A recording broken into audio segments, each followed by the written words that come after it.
सुरुवात करताना 10x10च्या शेडमध्ये केली होती. मार्केटिंगचा अंदाज आणि त्यानंतर मिळणारं उत्पन्न यात आपल्याला फायदा पाहिल्यानंतरच आम्ही पुढचं शेड उभारणी केली, म्हणजे जेणेकरून मार्केटिंगची संधी कितपत आहे. मी योगिता सचिन बिसे. मी डिसेंबर 2018मध्ये हा व्यवसाय चालू केला. या व्यवसाय शेतीपूरक असल्यामुळे मग मला आणि शेतीत आपलं निघणारं रॉ मटेरियल आहे, ज्याप्रमाणे गव्हाचा भुसा आहे, भाताचा पेंडा आहे किंवा सोयाबीनचा भुसा आहे, त्याच्यापासूनच हा व्यवसाय होतो. मग या आपल्या शेतीत निघणारं जे रॉ मटेरियल आहे त्यापासून हा व्यवसाय करायचा, म्हणून मग आम्ही त्याला सुरुवात केली 2026 पर्यंत, म्हणजे 2018 ते 26 इतक्या दिवसात हा व्यवसाय मला पूर्णपणे यशस्वी झालेला आहे. तर पहिल्यांदा आम्ही काय केलं, या व्यवसाय चालू करताना याची माहिती घेतली, प्रशिक्षण घेतलं. कृषी विज्ञान केंद्र नारायणगाव यांच्या मार्गदर्शनाखाली प्रशिक्षण घेतलं आणि कृषी विज्ञान केंद्र यांच्याकडनंच मार्केटिंगची संधी मिळाली. कृषी प्रदर्शन, त्यात मला वेगवेगळ्या ठिकाणी कृषी विज्ञान केंद्रवाल्यांनी संधी दिली. त्यापासून माझं मार्केटिंग चालू झालं. मार्केटिंग करता करता अनेक प्रश्नांना मला सामोरे जावं लागलं. का हा बाबा हे म्हणजे शाकाहारी का बिनशाकाहारी आहे. मग लोकांना ते शुद्ध शाकाहारी हे पण पटवून द्यावं लागलं. त्याचप्रमाणे ते सेंद्रिय पद्धतीनं पिकवलं जातं, त्याची पण माहिती द्यावं लागली. आता हा मला मी मोठ्या प्रमाणात म्हणजे भाजीपाल्याचे मॉल मध्ये देतो किंवा ड्राय आणि पावडर करून विकतो. आता मला प्रोसेस सांगा ना, की एका ह्याची प्रोसिजर कशी असते, सुरुवात कशी करता एका त्याच्या बेडसाठी? लागवडीची पद्धत.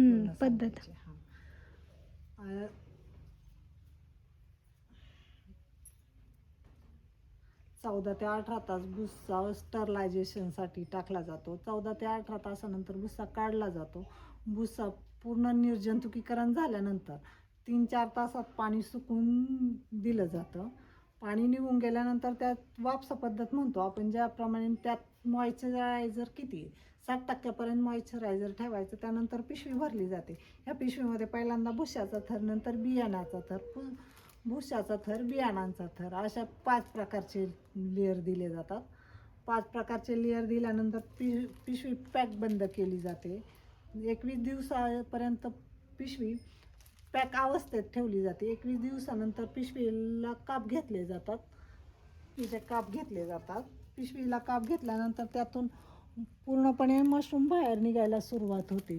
पहिल्या दिवशी छोटे छोटे मशरूम निघत आहेत, दुसऱ्या दिवशी त्यापेक्षा थोडेसे मोठे निघत आहेत आणि चौथ्या दिवशी माल तोडणी योग्य होतो. साधारण किती दिवसाची प्रोसिजर आहे ही मोठी होण्यासाठी? एक बेड तयार व्हायला किती दिवस? एक बेड तयार व्हायला 21 ते 25 दिवस 18 ते 21 दिवसात पूर्णपणे पिशवी तयार होते. 21 दिवसाच्या नंतर पिशवी फाडली तर 1 दिवसानंतर पाणी मारल्यावर 4 ते 5 दिवसांनी माल तर छोटे छोटे अंकुर निघायला तयार होतात. 4 दिवसानंतर माल तोडणी योग्य होतो, म्हणजे एका महिन्यात प्रोडक्शन आपल्याला मिळतं. आणि नंतर 8 दिवसांनी 1 तोडणी, अशा 4 तोडण्या कराव्या लागतात. मग एकूण 2 महिन्याचा कालावधी एका बेडचा असतो. ही पिशवी पूर्णपणे अशी व्हाईट दिसली पाहिजे, त्यानंतरच पिशवी 21 दिवसानंतर फाळवावी लागते. याला मायस्लिंग बोललं जातं. पूर्णपणे पिशवीत आपलं मशरूम पूर्णपणे अंकुर फैलावलेले असतात. आणि टेम्परेचर किती असायला पाहिजे ह्याच्या प्रोडक्शनसाठी? तापमान 25 ते 30 डिग्री सेल्सिअस आणि आर्द्रता 65 ते 90 पर्यंत आर्द्रता पाहिजे. मग त्याच्यासाठी तुम्ही आता ह्या शेडमध्ये जे मॅनेजमेंट केलंय ते काय काय केलंय? आम्ही शेडला पोती लावलेत आणि ड्रीपची नळी टाकली, जेणेकरून लो बजेट जे म्हणतोय आपण त्या बजेटमध्ये उष्णता वाढली तर ड्रीपच्या नळीनं पोत्यांवर पाणी घेत जातं आणि मग थंडावा तयार होतो. आणि वातावरणानुसार त्याला पाण्याचा वापर करावा लागतो. त्याला कुठल्याही प्रकारचं केमिकल किंवा दुसरं कोणती फवारणी केली जात नाहीये, तर फक्त पाण्यावरच काढलं जातं. फक्त आर्द्रता टिकूनच त्याचं इन्कम. त्याच्यावर कुठल्या प्रकारचं केमिकल वापरलं जात नाही. आणि ही जी पद्धत आहे मशरूमच्या प्रोडक्शनची, त्याला काय म्हणतात, जे दोरीने आपण केलेलं आहे? शिंकाळी पद्धत. शिंकाळी पद्धत. शिंकाळी पद्धत त्यावेळेस लोकांना तर इतकं काय माहित नव्हतं.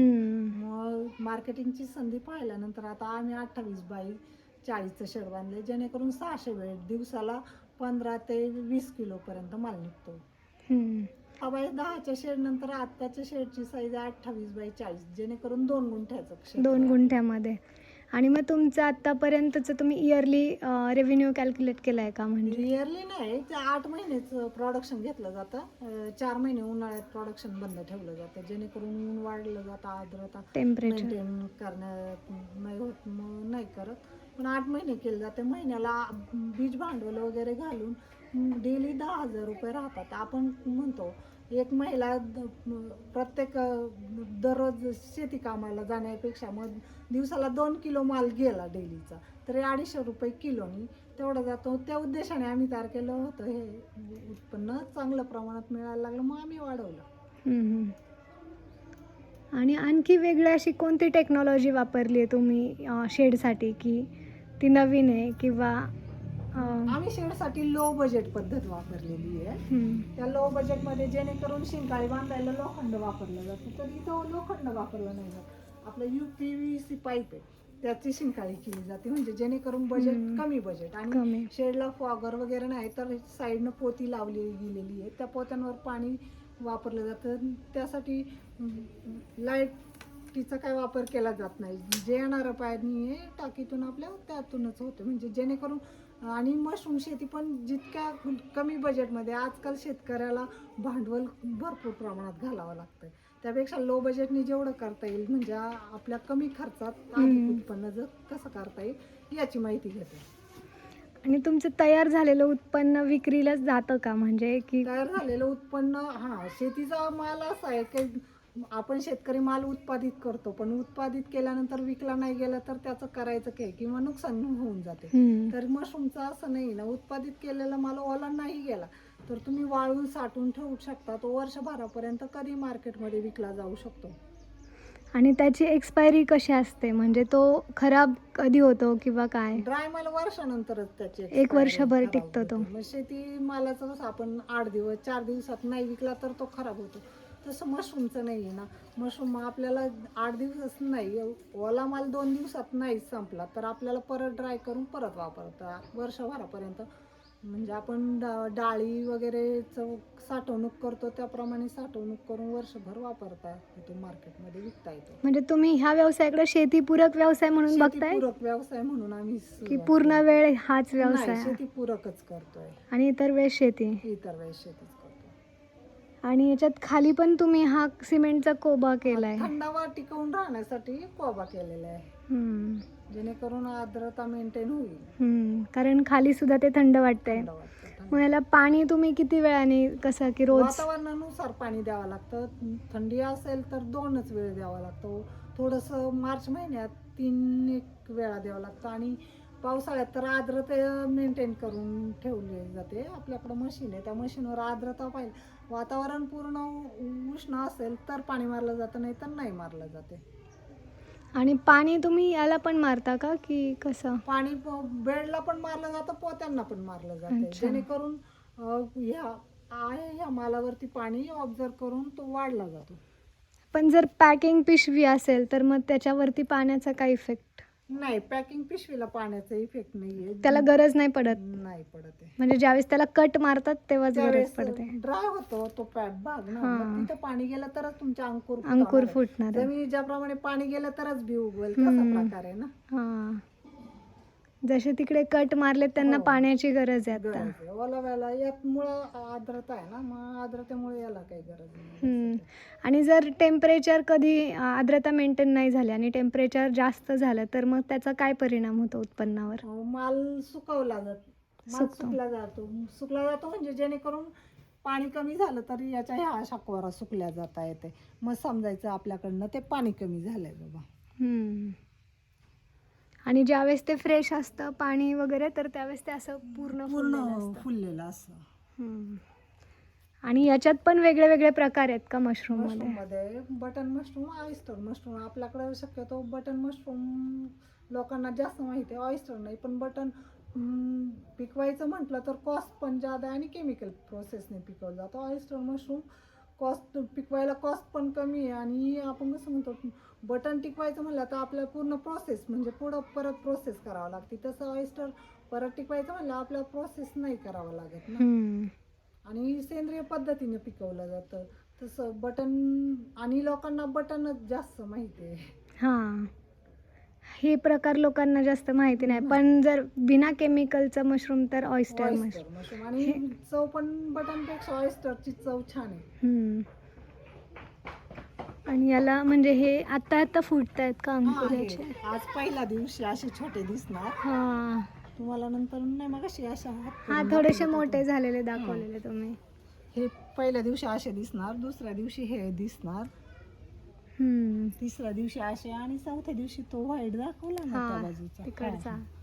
आज सकाळी काढायला ठेवले होते ते दोन. हां सकाळी तोडणी झाली ना त्यावेळेस काढायचे ठेवले होते ते हां हां हां. दाखवण्यासाठी.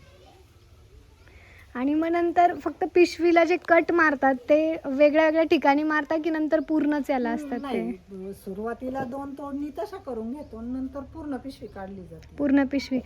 पूर्ण पिशवी काढल्यावरती तो सगळा राहिलेला संपूर्ण भुसा तो एकत्रित बांधून ठेवला जातो का? म्हणजे नाही, तो बांधून नाही, त्याचा पूर्ण गठ्ठीच तयार ते होते. गठ्ठेच तयार होतात ना गठ्ठेच तसे? तयार हां, होतात ते.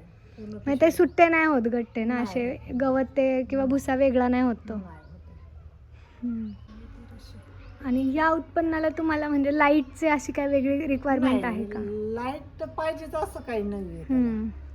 म्हणजे लाईट नसेल तरी बेसिक गोष्टीत होऊन जातं. लो बजेट शेती म्हटलं तर मग ती ह्या पद्धतीने लाईटची गरज नाही. पाण्याचा पावसाळा असला तुमचा साधा स्प्रे पंप बॅटरी पंपात स्प्रे केला तरी चालतो किंवा मग मोटरच लावण्याची गरज नाही. अशी नळी वगैरे टाकून पाणी मारलं तरी चालतं. तुमचा आत्तापर्यंतचा ह्याच्यातला प्रॉफिट तुम्ही कॅल्क्युलेट केलाय का किंवा रिव्हेन्यू किती आत्तापर्यंत? महिन्याला 10,000 मिळतात. महिन्याला 10,000 आणि 8 महिन्याचे 80,000. म्हणजे तुम्ही स्टॉल वगैरे करून लाख-1.5 लाख 1.5 लाख रुपये जातात. महिन्याचं 10,000चं बजेट चालू. ॲव्हरेजली 10,000 असतातच. म्हणजे आत्तापर्यंत तुम्ही कमीत कमी आता 18 पासून करताय तर एक 10 वर्ष झाले असेल, 9-10 वर्ष, 8-9 वर्ष. 8 वर्ष. हां, तर मग 8 वर्षात तुम्ही साधारण 10 लाखाचा आकडा क्रॉस केला असेल मग याच्यातनं रिव्हेन्यू.